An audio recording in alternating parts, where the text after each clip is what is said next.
Dear colleagues, welcome to 8th webinar of ICOMOS ICUCH. We have two more distinguished speakers between us, and I would like to invite Dr. Chris Underwood to have the opening speech of the 8th webinar. Yes, Chris. Thank you, Hakan. Wherever anyone is, welcome to the 8th edition of the ICOMOS ICUCH webinar chain. As Hakan has already said, we've got two distinguished speakers. I'm going to introduce Dragomir Garbov, who is unable to join us today. Dragomir holds a BA, a Master's and a PhD in Archaeology from the New Bulgarian University in Sofia, Bulgaria, where he is now an adjunct professor. Between 2013 and 2017, he worked in the Center for Underwater Archaeology in Sosopol, Ministry of Culture of Bulgaria, where he is now an associate researcher. He is also a maritime archaeologist with Comber Consultants, Sydney, Australia. Dragomir's academic interests are focused on wooden shipbuilding and seafaring in the golden age of sail, maritime connectivity, and the coastal and maritime human landscapes of the Western Black Sea.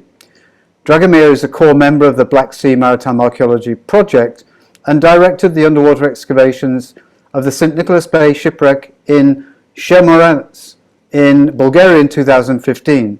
He holds a number of recreational and commercial diving licenses. Hakan, I think you need to start Dragomir's presentation. Thank you very much. Okay, now we are going to start the presentation of the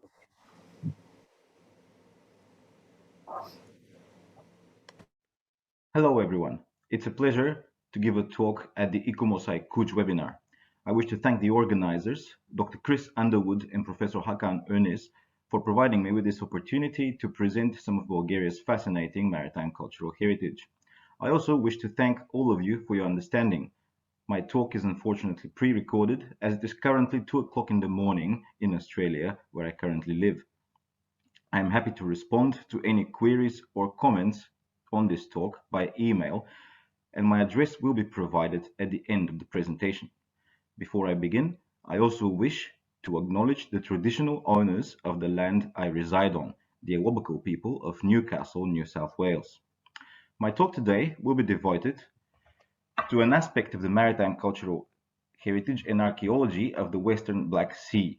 The Golden Age of Sail is a period that for this part of the world can be chronologically positioned from the last quarter of the 18th to the end of the 19th century, a period that has produced entire categories of fascinating and important archaeological and cultural heritage monuments, which are traditionally understudied and generally underrepresented in heritage dissemination as compared to the traditionally promoted and immensely rich prehistoric, ancient, and medieval heritage of our region.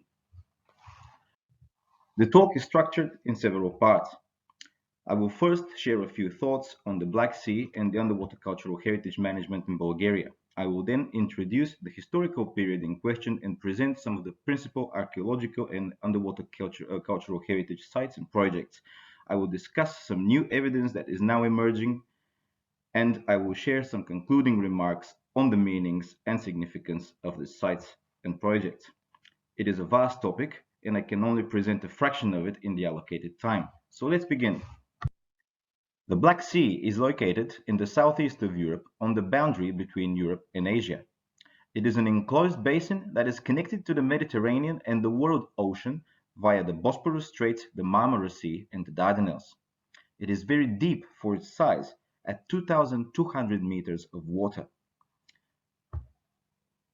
The Black Sea is considered enclosed mainly due to the shallow depth of the Bosporus Strait, only 35 meters deep as opposed to the 2,200 meters of the Black Sea.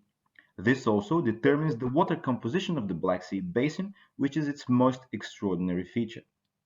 Due to the immense freshwater recharge, as opposed to the shallow depth of the Bosporus, the Black Sea water column is defined by two very different layers of water. From 0 to 150 meters, there is a brackish oxygenated layer of water. And from 150 down to 2,200 meters, there is a saline anoxic layer of water. The Black Sea abyss is one of the most extraordinary environments on our planet and contributes to an outstanding preservation of archaeological sites and materials, some of which we are going to review in this talk. Speaking of underwater archaeology, this discipline has deep roots on the Western Black Sea and is currently celebrating its 60th anniversary this year. It was 1961 as the first underwater archaeological expedition was undertaken on the Bulgarian Black Sea coast near Cape Maslinos. Throughout the years, maritime archaeology in Bulgaria has been spearheaded by trailblazing scientists like Lyuba Marinova Ognenova, whom we can see with her dive team in Nesebar on the upper photograph, and Christina Angelova, whom we can see here sharing some thoughts with the great George Bass on the second photograph. 1978 saw the establishment of the Center for Underwater Archaeology of the Bulgarian Ministry of Culture, the oldest institution of its kind on this side of the Iron Curtain and the first institute of this type within the Black Sea Basin. Since the 1970s, extensive work has been undertaken on submerged prehistoric settlements on the Bulgarian Black Sea coast. This was the main focus of the Center for Underwater Archaeology. Currently, the CUA is Bulgaria's National Cultural Heritage Institute, employed in the management and protection of underwater cultural heritage. Due to Christina Angelova's tireless efforts, Bulgaria can take pride in being the second country in the world after Panama and the first country in Europe to ratify the UNESCO Convention on the Underwater Cultural Heritage of 2001. The Bulgarian Cultural Heritage Act is in line with the convention, and so are all underwater archaeological and cultural heritage works as undertaken by the Center for Underwater Archaeology. Now today, I will be talking about the maritime archaeology and cultural heritage of the Western Black Sea from the 18th and 19th century. This is an immensely interesting historical period determined by the total globalization of the world's maritime trade and the heyday of commercial sail, which occurred in the 1850s and 1860s. This is also the time when the Black Sea was fully integrated in the global maritime world of the long 19th century. Now let's take a look at the historical background to this conversation.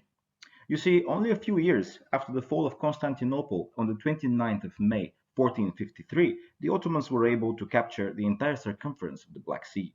For the first time in its history, the Black Sea became a mare nostrum, an internal sea owned by a single state, the Ottoman Empire. During the 16th century, the Ottomans gradually pushed out most foreign seafarers from the basin, and in the 1590s, the Black Sea was effectively off limits to non-Ottoman seafarers and merchants. What followed is a period of nearly 200 years of nearly complete isolation, where the Black Sea maritime culture and seafaring practice developed in their own way. The waters of the sea were plied by traditional sailing ships who were mostly engaged in supplying the vast markets of the metropolis of Constantinople with various agricultural and market goods. Inter-regional maritime contacts beyond the Bosporus Strait were minimal. This began to change in the late 18th century as the rapidly growing Russian Empire pushed south in a desperate need to secure warm ports and gain access to the Mediterranean. Following a series of wars, Russia finally gained permanent access to the Black Sea under Catherine the Great in 1774. During the last quarter of the 18th and first quarter of the 19th century, the Black Sea was finally reopened to the rest of the world. Over the next few decades, intensive foreign trade erupted as the Black Sea entered the globalized and industrializing world. By the 1850s and 60s, Western Black Sea ports were annually visited by thousands of foreign vessels exporting mostly agricultural products such as the valuable high-quality Black Sea wheat and importing industrial products and general market goods. The maritime landscape and local maritime culture changed dramatically. Now herein lies the problem. How do we study the cultural implications of the golden age of sail and its influence on local communities? Although the period in question is very recent, due to the complex political history of the region in the late 19th and early 20th century, endemic sources on the maritime culture, seafaring practice, shipbuilding, etc. are very scarce, almost completely missing. Ethnic movements to and from the Western Black Sea region in the early 20th century have also left large gaps in local ethnographies and local traditions. Due to the scarcity of other sources, archaeology seems to provide the most powerful tools for studying the golden age of sail on the Western Black Sea. In the recent years, significant amounts of information have been gathered that begin to share a new light on this period of maritime globalization. So let's review some of the principal sites. The first site under discussion is also the first shipwreck ever to be excavated in Bulgarian waters, the Kitten Shipwreck, discovered in 1983 during harbor construction in 8 meters of water in the harbor of Kitten in the southern Bulgarian Black Sea coast. The site was test excavated by the CUA between 1983 and 1986 and fully excavated in a joint project between the Center for Underwater Archaeology and the Institute of Nautical Archaeology in the USA in the early 2000s. It was recorded, reconstructed, and published by Professor Krumbachev from the University of Connecticut. The Kitten Shipwreck represents the remains of a circa 23-meter-long traditional Ottoman sailing merchantman from the very end of the 18th and very beginning of the 19th century, most likely dating prior to 1804. It was a double-ended vessel with a robust construction built almost entirely of oak. There was no trace of the shortages of timber typical for European shipbuilding during this period. When studying the Kitten Shipwreck's design and construction, Krumbachev revealed clear links to the Adriatic and Venetian shipbuilding traditions of the 15th and 16th centuries, and was even able to reconstruct the mezzaluna and mezzarola used to design the ship. We can see that the Kitten ship could be considered archaic by all its contemporary standards. Archaic for the 19th century was also the rigging of the Kitten ship, represented by a raking mast and a large lateen sail. The archaeological evidence showed that the ship had running shrouds, due to the toggles that we can see in this part of the slide here, and most interestingly, all the ropes on board were found to be made of reed mace. The material culture retained on the Kitten Shipwreck reflected its owners and crew. The ship was manned by Orthodox Christians, as evidenced by a wooden icon that was discovered aboard, who had connections with the Dardanelles area, but also to Varna in the present-day northern Bulgarian Black Sea coast, as well as to the interior of present-day Bulgaria. The ship would also have had a master who had some knowledge of celestial navigation, as evidenced by a sextant mirror. The Kitten Shipwreck can be seen as the embodiment of the early stages of integration of Black Sea maritime communities in the globalized world of the long 19th century. A traditionally built sailing merchantman, she was a local vessel engaged in commerce between the Black Sea, Constantinople, and possibly the Eastern Mediterranean. It is a protected archaeological site and remains in situ in the Kitten South Bay. The second shipwreck to be archaeologically excavated in the Bulgarian portion of the Black Sea was the St. Nicholas Bay ship, discovered by the CUA in 2014 and excavated in the summer of 2015 by a team led by yours truly. It lies in 4 meters of water in the harbor of Chernomorets, approximately 20 kilometers southeast of Burgas. The first article on the archaeology of the St. Nicholas Bay ship is coming out in the International Journal of Nautical Archaeology in the next couple of weeks. The St. Nicholas Bay shipwreck represents the remains of a circa 36-meter-long European wooden sailing merchantman of the late 19th century and is the diametrical opposite of the Kitten Shipwreck. Two portions of a large double-frame hull was studied with remains of the vessel's useful ballast of refractory bricks in the center of the archaeological site. The St. Nicholas Bay ship was built after a professional design with industrialized construction methods. The specifics of her construction, such as the use of the metric system of measurement for designing the ship, as well as the prolific use of brass spikes for the plank on frame construction, showed that she was probably built in Mediterranean Europe under a certain degree of French and English influence. A lucky find of several brass spikes with production stamps indicated an association with Austria-Hungary and the famous shipyard Stabilimento Tecnico Triestino from Trieste. A connection to Austria-Hungary was later confirmed through dendrological and archival evidence. In fact, an archival study undertaken in 2020 by this author contributed to the identification of the St. Nicholas Bay ship and the reconstruction of her history. The SNBS, as we now refer to it, was a barkentine built in 1865 in Fiume, Austria-Hungary, present-day Rijeka in Croatia, which at the time of her wrecking sailed under Italian flag and the name Alleanza.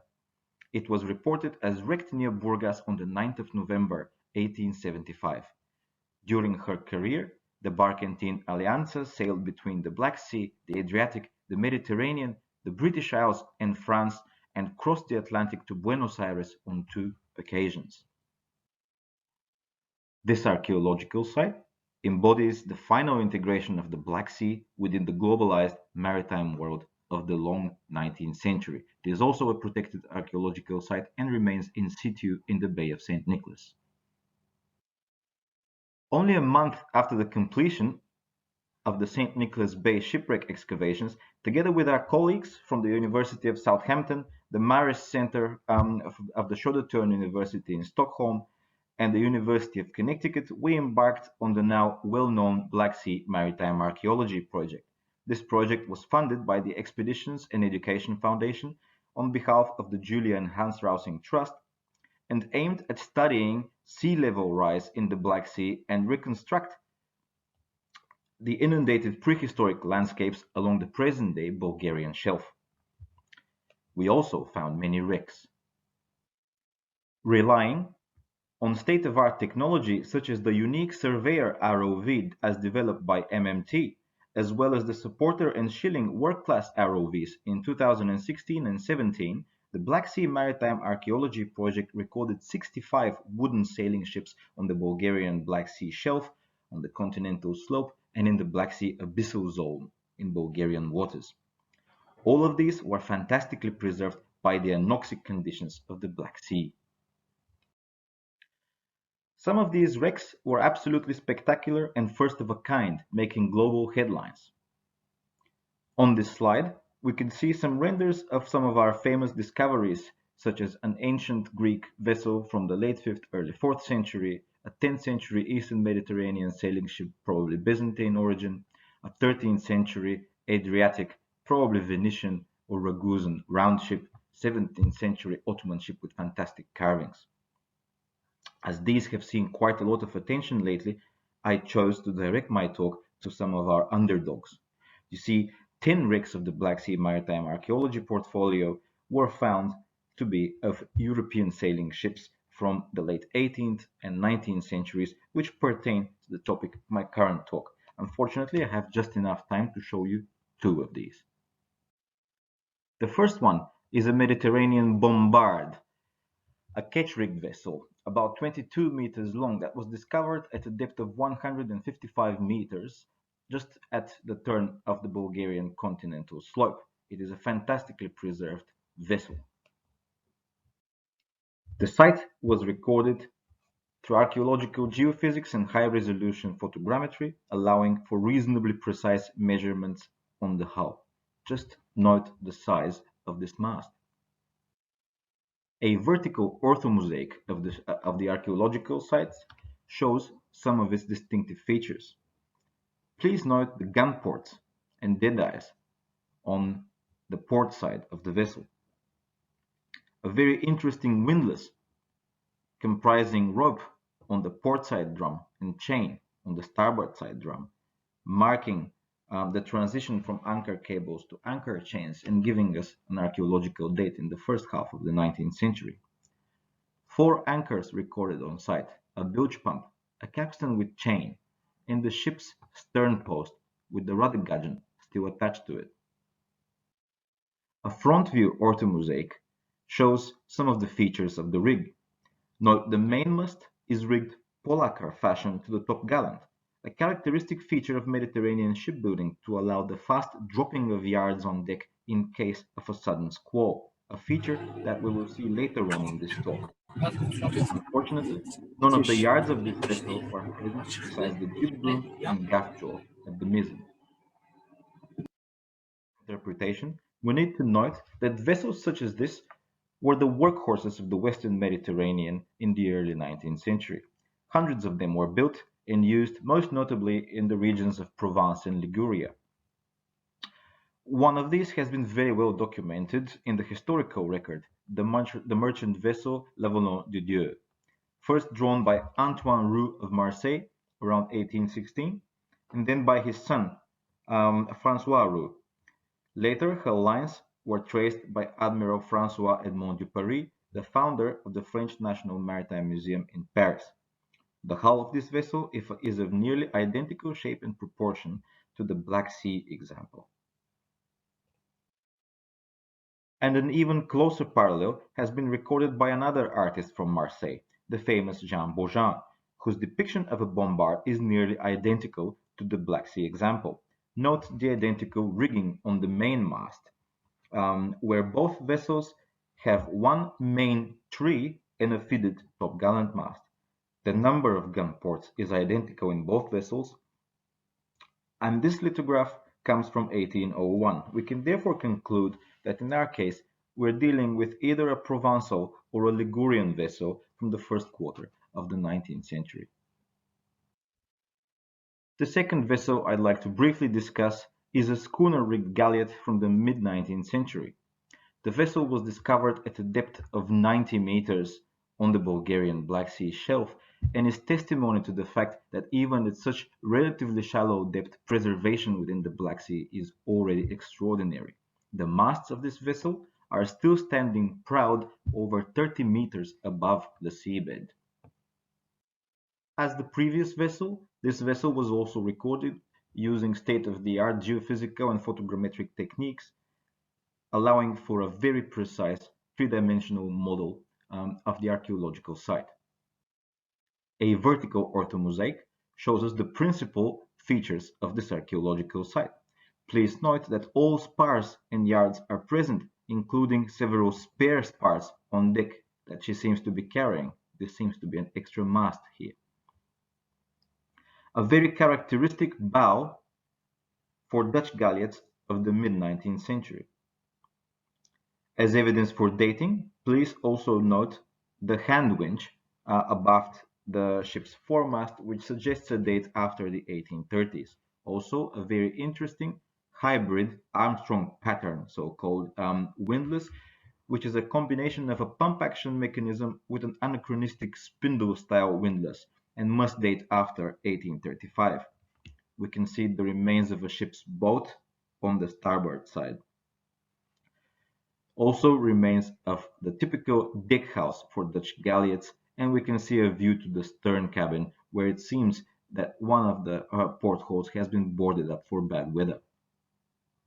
The comparison of specific features of this vessel, especially the very typical bow and the schooner rig, permit us to seek its origins in northern Holland and Friesland, and particularly in the region of Groningen in the 1850s. On the top left, we can see a builder's model from Groningen and the ship's model, and beneath it, a ship's portrait from Venice, possibly by an artist of the Lutzow clan, that show near analogues of the vessel. A similar Coff galleot was also drawn by Admiral Edmond de Paris. In fact, we may have been successful in identifying that vessel. Based on a news report from the New Rotterdam Gazette from Christmas Day 1858. It mentions a ship named Katharina with a Captain Van de Waal as lost in the Black Sea around 55 miles from the northern entrance of the Bosporus. A cross-reference with the Dutch Register of Shipping for the same year shows that Katharina was of identical proportions to the Black Sea wreck. Furthermore, Katharina seemed to have belonged to the township of Veendam, which is right next to Groningen. A 55 miles radius from the northern entrance to the Bosporus shows that the Black Sea map wreck is just at its cusp, so there is a high likelihood for a positive identification of this vessel. Okay, so we saw the sea, but what was happening on shore? What were the local responses to the newly arriving European sailing ships and seafaring practices? Or what were the modalities of Black Sea maritime globalization? Although we have some anecdotal historical sources mentioning that European-style sailing ships were starting to be built along the western coast of the Black Sea in the late 1820s and early 1830s, we still have no direct material evidence for that. So can such evidence be identified? Well, we are now beginning to identify such evidence, and most of it seems to revolve around the coastal towns of Nesebar, a UNESCO World Heritage Site, and Sozopol, both located in the Gulf of Burgas on its northern and southern tips. The first category of this evidence is represented by the remarkable maritime graffiti as preserved on the walls of the medieval and post-medieval churches of the UNESCO World Heritage Site of Nesebar. These are represented by hundreds of crude drawings of ships executed by local residents in the 18th, 19th, and even early 20th centuries. While some of these have been recorded in the past, a project for exhaustive recording was recently completed by the Center for Underwater Archaeology and the Museum of Ancient Nesebar as part of my colleague Zdravka Georgieva's PhD research in the University of Southampton, depicted on the bottom left as recording the graffiti. While most maritime graffiti in Nesebar show local traditional craft and boats, some represent foreign modern vessels, such as this bark here, for example, or the hybrid square-rigged vessel that we can see on the bottom right corner, which seems to represent a traditional local hull with a modern square brig rig. Please note this vessel as we might refer to it once again a bit later. And the second completely new category of sources that we just started working on since last November is represented by a series of votive Orthodox Christian icons now kept in the museums of Nesebar and Varna. These were usually donated to churches by maritime families and are found to contain accurate depiction of sailing ships. For example, this icon of Hagia Galina, a maritime saint, which dates to 1809. It was donated by a man named Zotis Reisis, Zotis the seafarer, in the name of their late father Ioannis or John Saratumoglu. On the left-hand side, in the bottom register, we can see a scene of the martyrdom of the saint and the ship very similar, I'd say, to the Kitten Shipwreck. And on the right-hand side, we see an even more remarkable description. The inscription reads, Saint Nicholas at the helm and Hagia Galina's icon in the water save the ship. So this icon records a traditional maritime cultural practice previously unknown in the local area, where dangerous seas can be calmed down through prayer and dipping an icon into the sea. What is even more significant, however, is the quality of execution of the sailing ship, which most likely represents the vessel owned by Zotis the seafarer and is accurate enough to allow to be cross-referenced with two Western depictions of Black Sea sailing vessels from the 19th century. And the second icon, which is even more interesting. It is exactly 30 years younger than the Hagia Galina icon from Nesebar and was an altar icon from the St. Nicholas Church in Varna. It is signed by a painter named Dimitrios from Sozopol, so most likely, as the Hagia Galina icon, this icon also comes from the Gulf of Burgas and was donated to a church by a currently unknown corporations of maritime merchants. We see that 30 years later, the ships depicted on this icon are completely different from the ones on the previous one. On the left-hand side, we see a very interesting vessel comprising a traditional Black Sea hull with a curved stem and a transom stern, a vessel known as Gagalı in Turkish, Gagales in Greek, or Gagalia in Bulgarian after its curved stem. Remember the graffito from Nesebar? Isn't that the exact same ship? We also see the same vessel in a harbor scene from Poti, Georgia, painted by Seger and Desarno, which is just 5 years younger than the icon, dating to 1834. So now we're seeing evidence by Western travelers corroborated by local sources.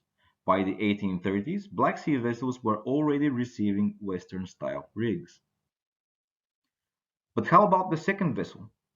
This is a typical Mediterranean pole-masted brigantine, same philosophy as rigging, as our French or Ligurian Bombard. In fact, we can find the French analogue of this vessel in the Prince of Jean Bougeant. The interesting question here is, was this a vessel that was purchased from the Mediterranean and owned on the Black Sea? Or was this a vessel even built on the Western Black Sea? Now, while we can't answer these questions at the moment, it seems that with more and more evidence available, we're beginning to see an archaeological pattern for the very first time. So before 1804, we have the Kitten Shipwreck. By 1809, we have the Hagia Galina icon showing us very similar traditional vessels to the one from Kitten. By the 1820s, international shipping is increasing on the Western Black Sea, and by the 1830s, square rig vessels are being purchased by, but also locally built for Black Sea merchants. In the latter half of the century, these tendencies increase even further. So while we are just at the beginning of research just now, we can see that it is an exciting time as priceless evidence is being identified on this topic on a daily basis. The maritime globalization of the Western Black Sea is a potent topic which is just now beginning to reveal its full potential. It further emphasizes the value of 18th and 19th century tangible cultural evidence for the study of the rich maritime narratives of the Western Black Sea. So thank you very much for your attention. I also wish to express my thanks to the Center for Underwater Archaeology, the National Archaeological Institute with Museum in Sofia, Bulgaria, the Museum of Ancient Nesebar, Archaeological Museum of Varna, and all the members of the Black Sea Map Project, particularly Dr. Naiden Prachov, Director of the CUA, Todor Marvakov, Director of the Ancient Nesebar Museum, Professor Jonathan Adams from the CMA Southampton, Dr. Krumba Chvarov from the University of Connecticut, Dr. Kalin Dimitrov from the National Archaeological Institute with Museum of the Bulgarian Academy of Sciences, and Zdravka Georgieva from the Museum of Ancient Nesebar. Thank you. Please refer any questions to my email address, which is d.garbov@gmail.com.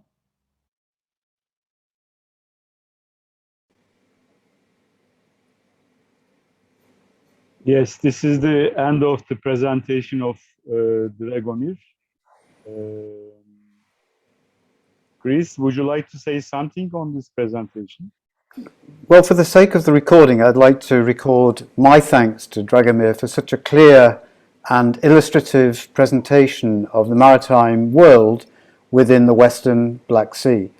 And just to add a personal comment is that for many, many years, I think many of us in maritime archaeology has recognized the huge and breadth of potential of maritime archaeology within the Black Sea and the surroundings. And I think Dragomir's presentation has just whetted my appetite for more. And of course, I'm familiar with the Black Sea Maritime Archaeology Project, which I hope will continue and reveal more and more maritime treasures. Thank you, Hakan. I'll pass it over to you and Mladen.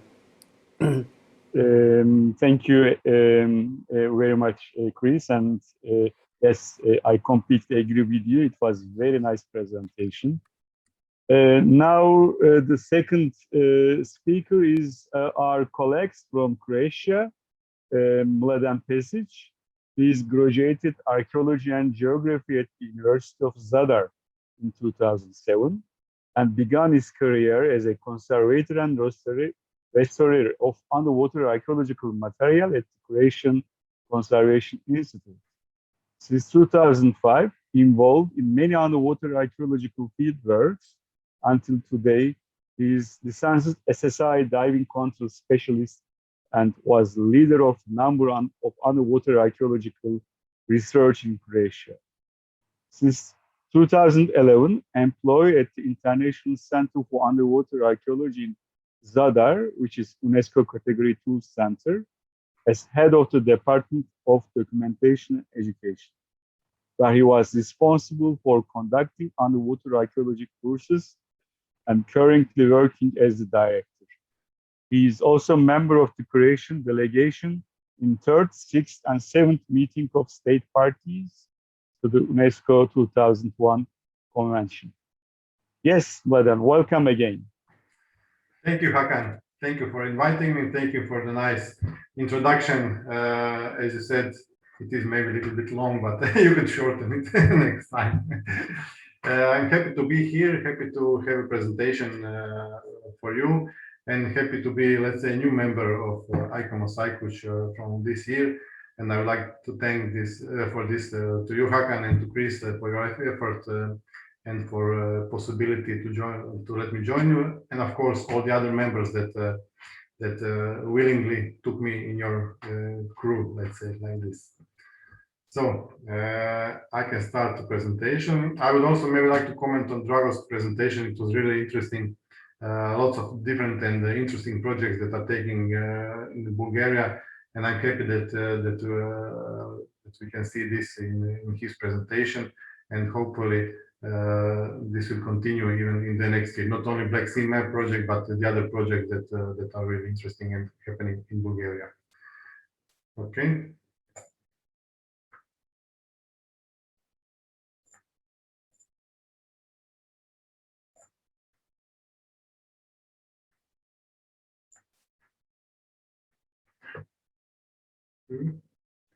Oh, sorry.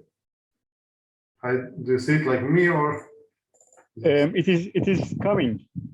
You can have double click to enter full screen mode. Just a moment, because something.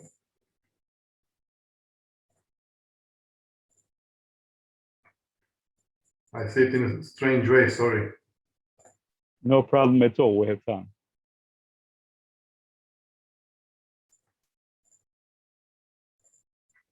Because my screen is up, sorry. What do you see? Do you see a normal presentation or, sorry, because. You know, you already did. There is a share screen side, must be in green. Yes, but I don't see it normal. I see it just part of the screen, so I'm not sure what do you see. This is why. Sorry. We don't see it.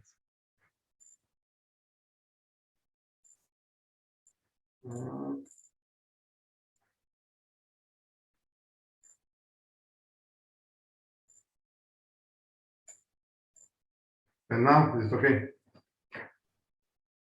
Yes, perfect. Good, thank you.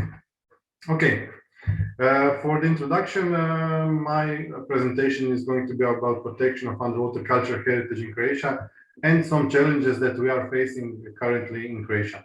As you might know, Croatia is a country that is one of the countries leading in underwater archaeology, I would say, in Mediterranean, along with the other countries. Of course, this depends on our natural environment where we are situated. But as long as the protection of underwater cultural heritage, we also face many challenges, and I will try to share some of them with you, and maybe to see your experience, or do you have similar experience like we do. You know where Croatia is situated is in the southern part of the Europe, on the end of the Mediterranean. Our Adriatic Sea is a part of we share it with Italy, and the Croatian territorial sea consists of some 31,000 square kilometers. Sorry, it has 1,244 islands, islets, rocks, and reefs. So our coast is really developed in all along. Only coastal border of Croatia, which is connected to the sea, is 1,778 kilometers. But if we include all the islands, the coastal border is more than 6,000 kilometers. So this is a vast area which is not easy to cover with surveying or protection or taking care of underwater archaeology. Of course, during history, Croatian Adriatic Sea was really important for the seafarers because of several reasons. Some of them are safe ports. Between all of these islands, we have different bays and different areas where boats or ships could dock during the night and hide from the different environmental constraints. Sea currents are also really important, especially for the ancient sailors. They used them, and the sea currents in Adriatic were coming from the eastern part or Croatian part to the north and coming back to the Italian side. So they usually used these sea currents for the seafaring on the eastern Adriatic coast. Of course, the favorable winds, especially in the sailing periods or in period of the sailing vessels, was one of the most important things. And of course, Croatian, you can see it in this lower slide, that favorable winds that were used by the seafarers during different parts of the year were really something that seafarers could use to. But of course, winds are not always favorable. As you can see on the right part, even today, these southern winds, which we call Jugo, or northeast winds, which is really strong, we call it Bura, they are really the winds that can cause many problems even today. So you can see that even in these modern times, they can destroy ships, they can tear the woods from the ground, and of course the waves and the wind can cause many problems for the seafarers. But this didn't stop the even ancient seafarers to use this maritime transportation route through the eastern Adriatic coast. So basically, we have in Adriatic even evidences from seafaring from early Neolithic period, especially shown by the obsidian stone, which is not common in eastern Adriatic, but we find it on different islands, and then that we can know that the seafarers are using the boats to travel between the different parts of the Adriatic. Import of Daunian and Attic pottery from Italian southern part, which date from 8th to the 5th century, is also a common find in many Liburnian or domestic tribes that inhabited Croatian part of the Adriatic. Greek colonization from 4th and 3rd century. There are many archaeological evidences from this period. And you can see on the map that the routes that were coming to the Adriatic were really vivid, especially in the southern part where we have many Greek colonies. And in little bit later period, transportation of Greco-Italian amphoras from 3rd to the 2nd century BC, and transportation of Lambolia II, famous amphoras from the north part, show us that transportation was going in both directions, to the north and to the south on the Adriatic. This historical background caused that protection and excavation and research of underwater archaeology in Croatia began really early in the 1960s, and this was the period when it became evident that underwater archaeological sites were really very much threatened by robbery and devastation. Even in this period, that means more than 60 years ago, the divers or the small number of underwater archaeologists saw that it was necessary to adopt proper legislation in order to protect underwater cultural heritage, but also to try to document most of the things that could be documented in order to be saved for the next generation. You can see in the pictures from here that in some of the sites they used, let's say, technologies that were not common in this period. They use metal grids underwater and these columns for the photogrammetry, even in the 1960s and the 70s. And we are happy that we have this documentation because most of these sites, unfortunately, are not in this condition as they were in this 1960s and 70s. Based on the possibilities that were present, the obligation to research and protect these sites were undertaken by research teams operated from different coastal cities in Croatia, mostly from Pula, Rijeka, Split, Šibenik, Zadar, and Zagreb, because Zagreb as capital had the establishment of the Ministry of Culture, which was main institute to lead and to finance the protection. All of these researchers continued during the 70s, 80s, and since 1990s, when Croatia got its independence, Ministry of Culture and Media was in charge for the managing and funding of all the underwater research and protection of cultural heritage. That means all the financing and all the plans were coming from the Ministry of Culture and Media from Zagreb. Different institutions were conducting this research and protection. One of them, and first of them, was Croatian Conservation Institute, which had a department for underwater archaeology in Zagreb, still existing, where our colleagues work. And in this beginning of the 90s, they were leading all the research and all the protection of underwater cultural heritage in Croatia. During the years, different archaeological museums from Zadar, Pula, Split, Dubrovnik, and Šibenik, but also smaller museums from Umag, Hvar, and Lošinj headed smaller teams of underwater archaeologists who did some protection and research of underwater cultural heritage. Of course, universities joined the similar patterns. So University of Zadar has also underwater archaeologists that still even today conduct underwater archaeology and protection. My institute, or International Center for Underwater Archaeology, where I work, was founded 2007, and from 2009 we are UNESCO second category center, which also not provides protection and research of underwater archaeology, but also different courses and different organization of different conferences for the dealing with underwater archaeology, and of course promoting the UNESCO convention.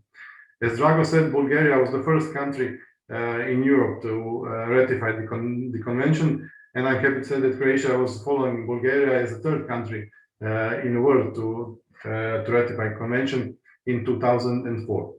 In these pictures, you can see some of the sites that were excavated during 80s and 90s. Some of them are really important. For example, you will see also after the shipwreck from Sautat, who consists more than 1,200 amphoras, or shipwrecks from Hvar, which consist more than 600 amphoras, most of them from 4th century, which was really a vivid period in sailing of the Adriatic. When talking about Croatian underwater cultural heritage, we cannot miss a few of the crucial finds that were found during the historical periods, during the last 60 years, let's say. So one of them is Crondura Croatica. It's typical or traditional Croatian boat ship from 11th and 12th century, from the age of Croatian emperors. Two of them were found in Nin, city near Zadar, which was kept crown city of the Croatian kings. And these were the only two ships that were found. They were famous because of also from the historical sources when Constantine Porphyrogenet mentions these ships. Today, these ships are restored, one of them completely and one of them partially, and they are exhibited in the Archaeological Museum in Zadar or in the department in Nin. You can see here also some of the models that were done recently of these ships. Also, there are several replicas that can be used for sailing, and these ships are, let's say, presented in a proper way to the public. Nowadays, after 50 years of conservation, 40 or 50 years of conservation, they are in shape that our institution is trying to reconserve them. That means that we are trying to make new conservation of the ships, because they are now in after 40, 50 years in not so good condition, let's say. The second find that we can mention, and you also probably heard about Gallate shipwreck, which was also found during 1960s, excavated during 1970s, famous ship that was sailing from the Venetian, from Venice to the Istanbul, carrying the huge number of glass vessels, but also different inventory for the Sultan harem that was burned there. These excavations are even happening today because University of Zadar is making new excavations of the site. Of course, Apoxiomenos, the Greek statue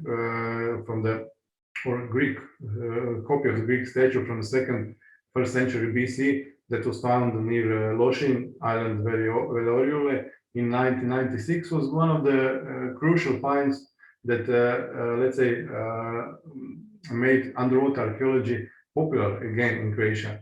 After this find, which now is exhibited in Lošinj Museum, and it's a really nice museum that you can see. But the important thing was that this find basically forced or woke underwater archaeology in Croatia, and this was one of the reasons why our center eventually was also formed. When I'm talking about my institution, I cannot miss that we are also doing the research from different finds from different sites. We just can shortly see a few of them. I won't take it will take too much time to speak too much about them, but you can see Babuja shipwreck from the 5th century that we have been excavating and protecting, shipwrecks Veruda or Uljeva from different periods, but also new modern, let's say, last year's excavations from Šolta shipwreck that my colleague is working in. Also, the excavations or protection of the medieval or 16th century bridge in Darda, which was built by Sultan Suleiman. Parallel to the protection of underwater cultural heritage, Croatian laws and regulation that was concerned activities directed at underwater cultural heritage were produced, let's say. One of the most important is law of the protection and the preservation of cultural property, which also includes underwater archaeology. There are different laws also that protect cultural heritage. You can see some of them here, but also regulation on archaeological research, which tells us how we should do archaeological research and underwater archaeological research. One of the important regulations is regulations on the procedures and methods of issuing permits for underwater activities in inland sea waters and the territorial sea of the Republic of Croatia, protected as cultural property. Long name, and basically these regulations are dealing about the regulations of the sites that it is possible to be seen by the tourists and public or local communities, that's all different publics. Today in Croatia there are more than 600 registered underwater sites. Diving in these registered sites, protected sites and areas is regulated by the special regulations, and basically it's forbidden to dive on these sites without special license of the Ministry of Culture. Even for us, for underwater archaeologists, if we want to go to these sites, we have to have special permission each time when we are going to see these sites. At the moment, 184 sites and areas are permanently protected in this register of cultural goods, and from all of them, only 34 sites or areas in Croatia is possible to be visited by the leading of the diving clubs. Of course, in these sites, the diving is regulated by the different permissions, prohibitions, obligations for the concessionaires. Concessionaires are basically the diving clubs that pay concession to the state. They get 5-year concession, and they have obligation to protect and to preserve the underwater cultural heritage or site where they are taking the tourists. So basically, this is a model where Croatian state, let's say, is protecting different sites, but also is in one way is some of the funds, let's say, that Croatia invested in protection is coming back to the state budget. These protected areas with tourist access are different sites. Some of them you can see here. One of the famous is, of course, Baron Gauch, which sank in 1914 near Rovinj. It's in 40 meters depth, so it's 30 to 40 meters depth, so it's relatively approachable to the tourists. We call it Croatian Titanic, and it is most visited underwater cultural heritage site in Croatia. There are some of the sites that are in deeper waters. For example, St. Istvan shipwreck from the 1918 Austro-Hungarian shipwreck, which is only approachable to the technical divers, approximately at 66 meters depth. But also some different ships that you can see here, like Lina in eastern part. And not only modern shipwrecks are visited by the tourists, we have different shipwrecks even from the ancient period. You can see one of the newly discovered just a few years ago, shipwreck in Pag Island. It would not be possible to mention protected areas in Croatia if we don't mention metal cages, which were since 1990s one of the pioneer, let's say, protection model that was used in Croatia. There should be safe method of way of protection the sites, but you will see afterwards that also we are dealing with some problems even with these sites that are basically protected with cage. You can see some of them here. One of them is on the Untitled Shipwreck that I mentioned before, which covers more than 1,200 amphoras. And basically they are available for the access for the tourists, and inside it's possible only to the outdoors personnel or underwater archaeologists or us to get inside, but tourists cannot go inside. They only can document and take pictures from the outside, from this small to these holes, let's say, on the nets, like this. These methods, although they are good methods, but they are relatively expensive to be set, and this is why only 8 of them on really important sites were set. As I said, they have a certain level of self-sustaining, because part of the money that are earned by the diving clubs comes to the state budget. But the problem is because all of these sites are not so approachable, and there are not so many diving clubs that take tourists there. So some of them, or basically just one of them, is really touristically exposed, but most of them are just protected in this way.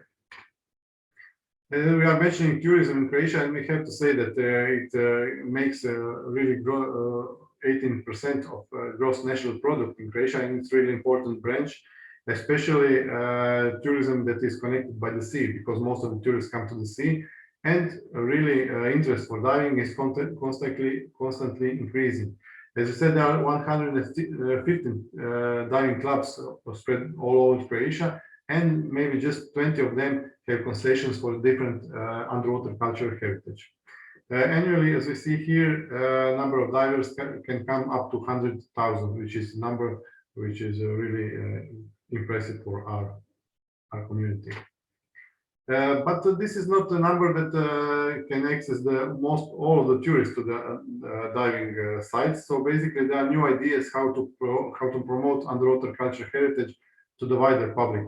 One of the ideas was coming from this site in Kitten Shipwreck that was relatively newly discovered, and it was decided not to be protected with cage, but the efforts are made to be protected in this way with hydrophone, which detects movements, cameras that also detect movements and alert authorities, but also cameras that film underwater and are presented in diving club, where the people who are not diving on the site can see what's happening underwater.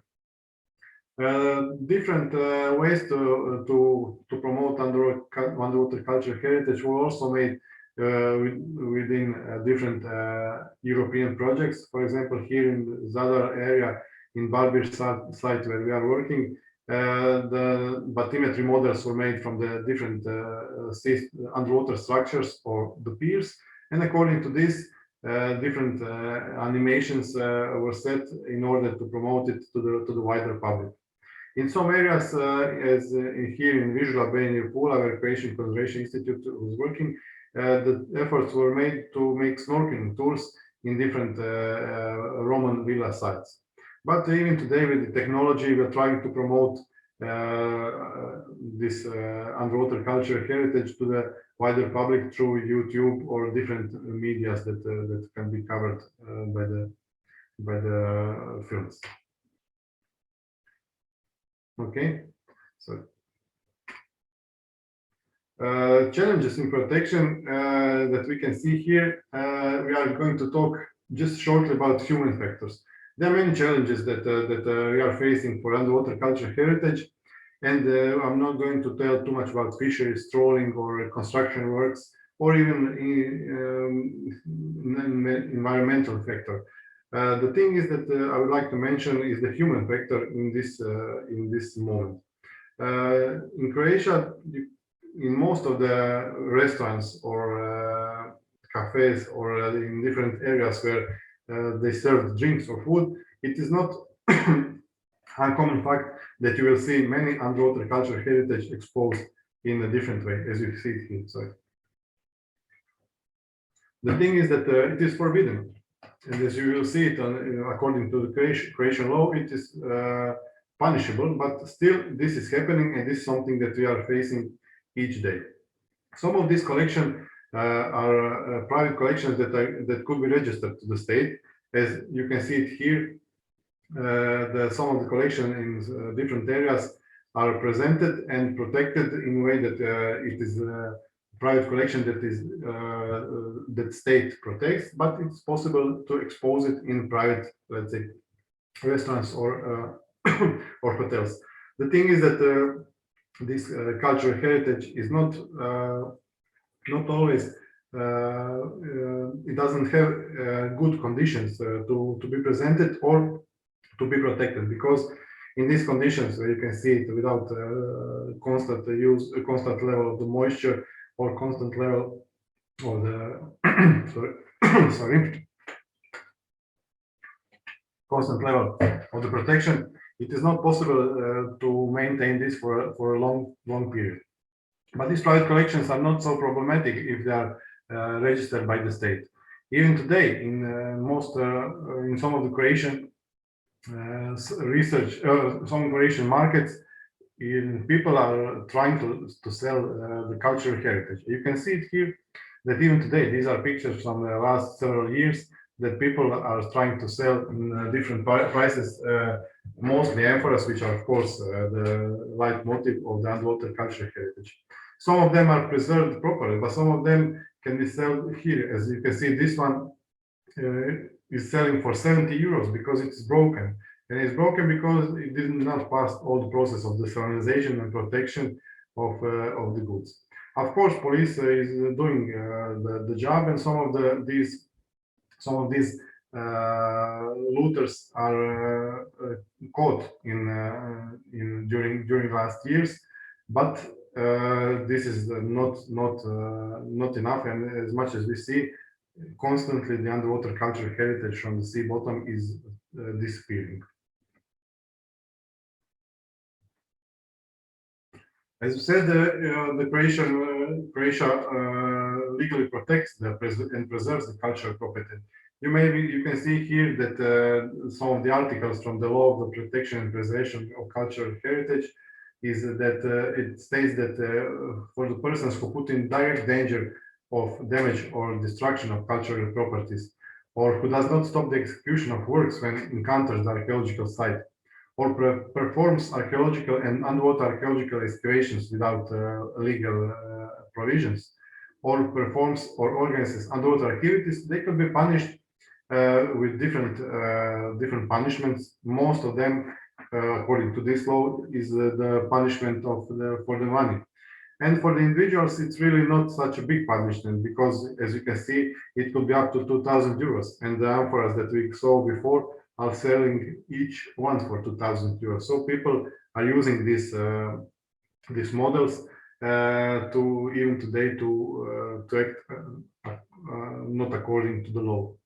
Of course, it also states that the persons who does not declare a good or uses cultural property contrary to the established purposes, or makes a replica, or even performs restoration and conservation works without professional title, these people also can be punished by the money punishment. But Croatia has a criminal code who also protects the cultural property, and according to this law, people can get 6 months to 5 years for different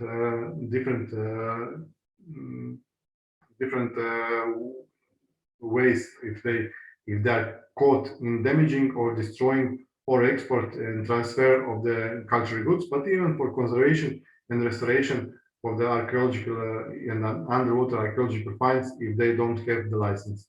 So basically, the criminal code and the law of protection protects the cultural heritage, but even today we know that, and we can see that this is still happening, and efforts that we are trying to make and for the protection of underwater cultural heritage are not always satisfying, let's say. Croatia has also control of the sea. Mladen, are we going to finish, because our duration is already finished?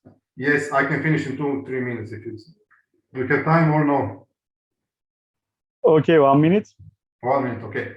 I will skip this slide. I just want to say that the last thing that last steel or illicit trade that we saw is one of the cage protected sites in Vlaška Mala. You can see it here from site was discovered 2004 and consists of 100 amphoras. But during 2019, we went to the site, and inside of the cage we have noticed that 40 amphoras from this 100 are missing.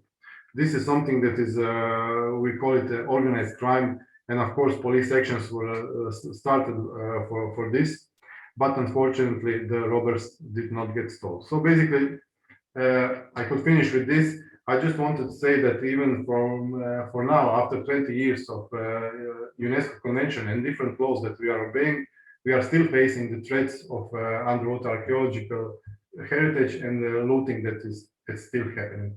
Okay, I will stop now if there's no time, but I will be open, of course, for all the questions on the mail or here. Thank you very much for this excellent presentation, Mladen.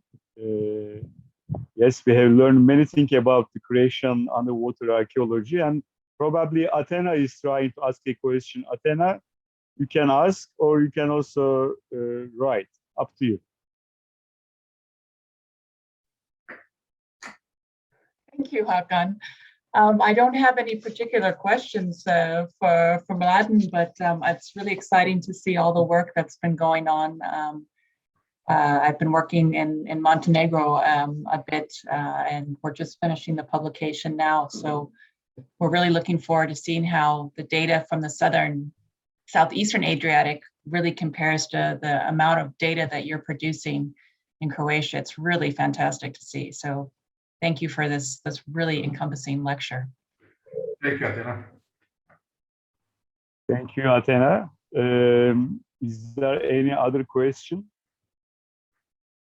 Okay, many of our colleagues like your presentation, as far as I see from the text.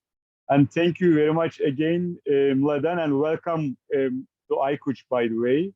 This is the first presentation in ICUCH by you, and it was very nice. And this is end of the 8th webinar of ICOMOS ICUCH. And Chris, would you like to say something to close? Thank you, Hakan, and thank you, Athena. I think between you, you've probably taken quite a few things that I was about to say. But what I would like to say is Mladen, like Dragomir, just showed us the richness of the underwater cultural heritage landscape, not only in the Black Sea, but in the Adriatic. And they're just fantastic places. But also, Mladen particularly reminded us of the threats and the challenges that we continue to face. And this is in spite of, I know Croatia has been unbelievably active in protective measures, with the cages, with everything that goes with that. And despite all of that, you know, there are still challenges. And these are lessons for all of us to take on board and fight even harder for better protection, better measures, better resources, more resources to protect our irreplaceable underwater cultural heritage from all of these parts of the world. Amazing locations and such potential for tourism and associated research. Amazing. Thank you, Mladen. And again, welcome to ICUCH. Thank you, Chris. Thank you, Hakan, for nice words. Okay, end of the presentation, and thank you very much for all of you to listen to these important and nice presentations. And have a great day, have a good morning, and have a good night. Yeah, thank you, everybody. Bye.